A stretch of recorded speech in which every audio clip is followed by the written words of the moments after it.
வாங்குறப்ப ஃபஸ்ட்டு யோசித்தேன் வாங்கலாமா இது இருக்குன்னு தெரியலையேன்னு. உள்ளே எத்தனை பேக்கு பவுச் ஒன்று. ஸோ இது வந்து நார்மலாக எடுத்து பண்ணுவோம்ல எல்லாமே நல்லா இருக்கும்.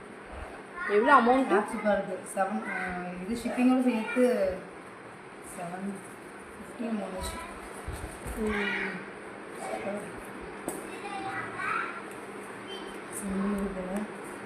கம்பார்ட்மெண்ட்டு மேட்சாக வச்சுக்கலாம் பேக்கில். இது ஸ்பெக்ஸ் மேக்கு பவுச், இது ஸ்பெக்ஸுக்கு பவுச். இது என்ன வச்சுக்கலாம், கூலர்லாம் வச்சுக்கலாம்.